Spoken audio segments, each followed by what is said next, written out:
Good Monday morning, everybody. Hope your start of the week is going well. We're close, guys. We are close to actual activity in the NFL, like significant activity, not the little trickles that we get during late February and early March. I'm talking about the real stuff. We're a week away from legal tampering and a little more than a week away from the start of the new league year. We're going to definitely have a lot to talk about when that starts. So, the combine just wrapped up. Didn't really hear a whole lot the last couple days about who the Seahawks are looking at. Obviously, if they were looking at anybody, it probably would have been the defensive backs because they had their interview portion a couple days ago. I still haven't heard any updates on who we were looking at in that area, which I don't know what the reason behind why that might be. Obviously, we almost certainly met with some of them. I don't think the Seahawks would just take a day off or a couple days off at the combine, especially at a position like defensive back where you know Pete Carroll places a lot of value. And I have a lot of confidence that whatever happens, you will see us draft at least one day three defensive back. So I don't really know what to say about the fact that I didn't hear any updates about who we were looking at and who we interviewed with, like we did with the other positions. But we'll probably figure that stuff out over the next month and a half as we move towards the draft. But yeah, this video is not going to be about that because we don't really have too many more updates other than just the very basic stuff. There were some defensive backs that definitely flashed at the combine, but it's hard to tell who the Seahawks might have interest in right now. So this video is going to be about a rumor that Jeremy Fowler of ESPN has put out there in the last couple of days about where we might be prioritizing our efforts this offseason. And according to him, it's not necessarily in the area where a lot of people might have expected. So here's what Jeremy Fowler has to say. One Seattle development this week. The Seahawks have been asking around on the receiver market. That's interesting because they are already loaded at wideout. Maybe they just want depth, or maybe it's something more.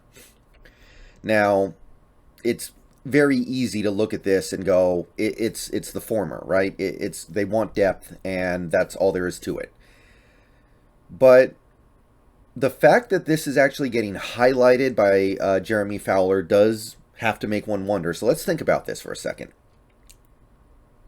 So the Seattle Seahawks asking around on the receiver market. Now, what does that mean? Are they trying to trade for somebody? Are they setting the groundwork to make a significant signing at wide receiver? Or are they looking to move one of their receivers? So, what exactly the receiver market means in this context is a little bit of a mystery. But if you take a look at the current landscape of the NFL, the receivers that you could realistically expect to trade for right now would, well, obviously the guy on everybody's mind right now is Amari Cooper because he's very available. But trading for him would also mean inheriting his very large contract. It was $100 million when he signed it. And you would inherit most of the remaining money because most of the guarantees have already been taken care of. So you're going to be inheriting most of that contract. If you're talking about signing somebody, there are good receivers on the market, but are you really going to spend your resources here?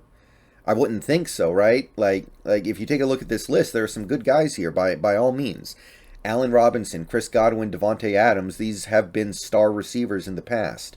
They have played at Pro Bowl, if not all pro levels. But Robinson, he's going to get his probably 12, 13 mil a year at least.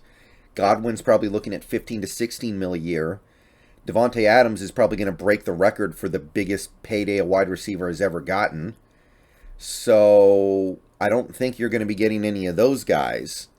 Even in the case that, and we'll get to this a little bit more in a second here, but if the plan is to move DK Metcalf, which seems like it's at least a consideration in our minds on some level. How are you helping yourself if you trade DK Metcalf, presumably because you don't want to pay him, and then you acquire a receiver who's going to be making almost as much or more? Because Davante Adams is going to have a bigger contract extension than whatever Metcalf's extension is going to be. Godwin and Robinson are not going to be that far behind, and they are... Maybe their production has been similar in the past, but in terms of talent, they are nowhere near a DK Metcalf in my mind. And you can look through the list here. There are other notable names as well. You've got A.J. Green. He had a good year in Arizona.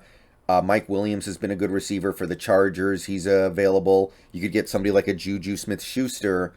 But a lot of these guys are probably not going to cost that much less than Metcalf would. So I'm not really seeing this as like anything other than a lateral move. So I'm trying to figure out exactly what the angle would be here. Because if you take a look at the free agency market, there are guys, and there are going to be a few more. Because like I think the Cowboys are probably going to end up releasing Amari Cooper. And I think that the Rams are going to end up releasing Robert Woods because he just had a massive injury. And they need some money, especially if they want to keep Odell. So it could be that, but I'm not really seeing the logic behind that. I think that there are some whispers right now that the Seahawks are considering moving DK Metcalf. And this kind of report is only going to add a little bit of fuel to that fire. So I'm trying to like tease it out in my head, trying to figure out exactly what the end game here might be. And it doesn't seem to me that you're saving money if you move on from Metcalf and then go get another receiver on the market. Or if you are losing a massive amount of talent and production. Because, yeah, some of these guys are probably going to get a smaller contract than what Metcalf is going to get, but the ones that are significantly lesser players. And basically there are three different ways this can go. If it's more than just depth. Either the team is thinking about moving Metcalf, which, by the way, they did meet with a receiver who is projected to go in the late first or early second a few days ago. The Arkansas guy, can't remember his name, but he would be a guy they would look at if they moved Metcalf.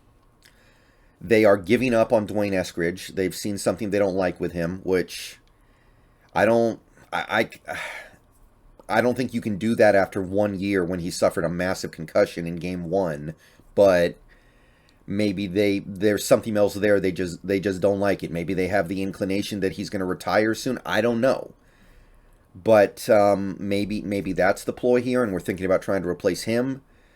Or maybe this is just the depth thing. So right now our number 4 receiver is Freddie Swain, and our number 5 receiver is Penny Hart probably.